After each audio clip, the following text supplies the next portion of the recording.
Yeah. See, this is another a new thing.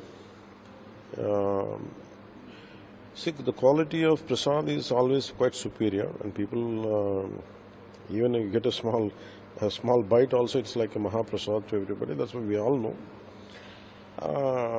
It was done with a very great reverence, and especially the materials will be chosen for prasad is sourced from very trusted groups and trusted companies, and which had been given by the last few decades. You want to get this particular material, grains, everything is sourced out in a very well structured manner, and no one has dared to violate that part, and no one has dared to change, even if they wanted to change it, then no one dared. So imagine you need per month, so per day, you need 15,000 kgs of ghee is needed to make prasad. These guys say, their claim is, why did we change the vendors? Was it is 1,000 rupees plus something, and we have changed it. We have brought it down to, and they said we have to give, the supplier had given us around 360 to 400. The making of ghee itself is quite high price. So we understand how could they source such a cheap ghee? And later, after a few months, we were all wondering, maybe we don't know how could they achieve it. So we don't know. They had sourced out from somewhere from Delhi, Gajrabat, somewhere in UP. Delhi or part of Delhi. Maybe we don't know. Maybe someone is there. Maybe they said we don't know. But they said people were complaining regularly, the smelling of something which is not the usual prasad. A lot of times people used to come to me and they said, see what's happening, maybe you have to put for us, some kind of lab testing. There are many things, such things. I thought no one would be dare to violate, play with this kind of sentiments. I thought of it, but we didn't give I was looking at other things in the TTD. But when this particular issue came, when the new EVO came, we looked at it. I said, we want to revive the TTD.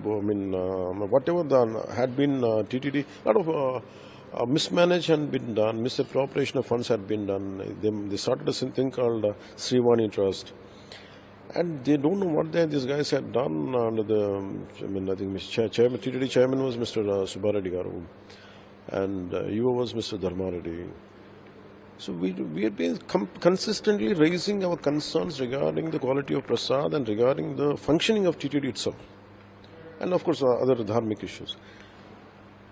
But these guys, when we formed the government and I said we want to revive, we want to go back to then we sent samples, and we realized that this is animal fat, fish oil, and of course amount of beef fat and pig fat, fish oil, elements of both these things are there, all these three.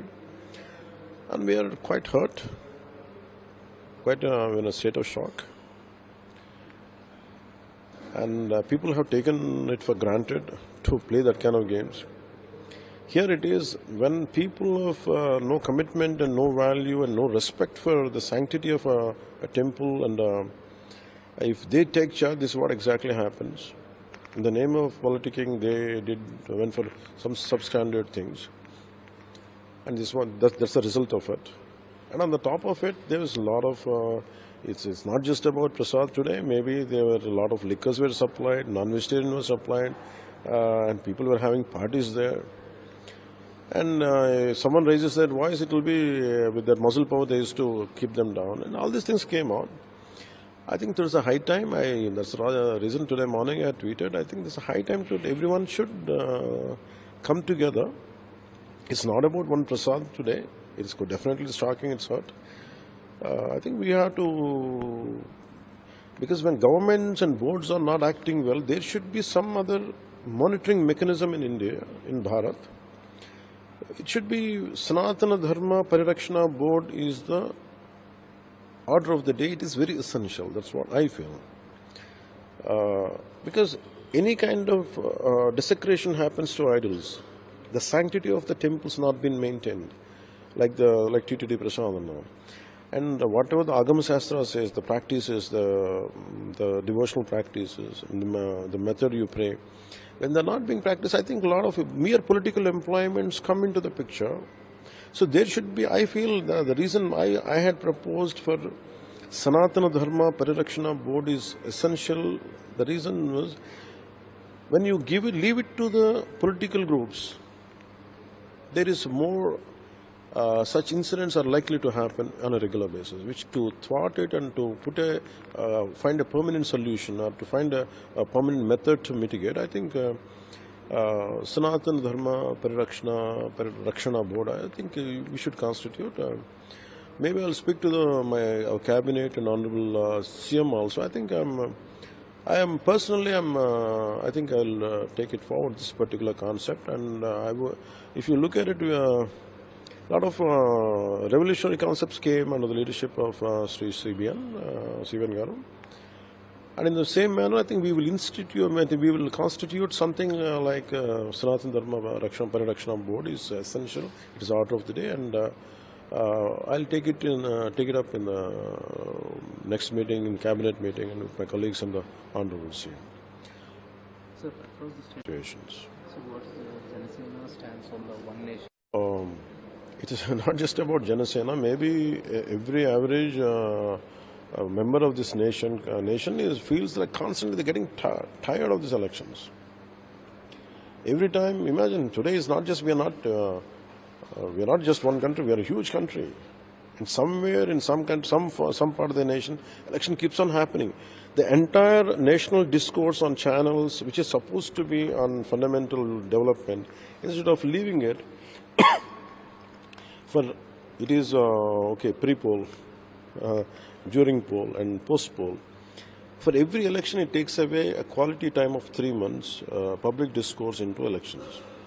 And every 1.5 years, 9 months, 12 months, somewhere the other happens. So the greatest thing which we could have focused on development of the people, development of the country is missing, and also the military force, supposed to be, the paramilitary force has been at one time usage, and then they can go back to the designated job which they're supposed to do. And money would come down. And all these things are put together. It is one nation, one election is not about one party, one individual. It is the echo of that entire people of this nation. Maybe some might disagree, don't agree, that's not it, but the majority are agreeing. And I feel it is a right direction. We are moving in the right direction to India to become a global power, very sustainable global power to become. I think this is one of the first steps to do that. That's what I feel. A lot of temples, are you going to initiate these type of committees? I think we should, because none should. Even in Pitapuram, they have desecrated temples. They have destroyed the idols. Around to my knowledge, I think it varies, but as of now, I can remember around 219 to around 300 temples were desecrated, and the radhams were burnt out. The idols were desecrated. A lot of see, for every place of worship, irrespective, it's a mosque, it's a church or a temple, you have to maintain the you have to maintain the sanctity of that. You cannot desecrate that part. So the problem is when temples are being attacked, it is the fundamental responsibility of every political leader, irrespective of which faith you belong to. If something happens to mosque, I would like to raise my voice. If something happens to a church, I would like to raise my voice. If something happens to the temple, I think I should raise my voice.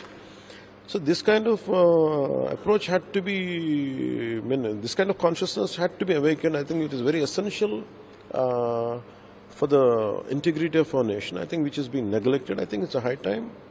I think we should put an end to it, and we will find a kind of method to mitigate such situations. So what's the Janasena stance? Writing a letter to the Chief Justice of India also explaining to them as to how Chandrababu Naidu has twisted the facts and why action should not be taken on Chandrababu Naidu for having done so. Sir, will you be meeting to PM as well in Delhi?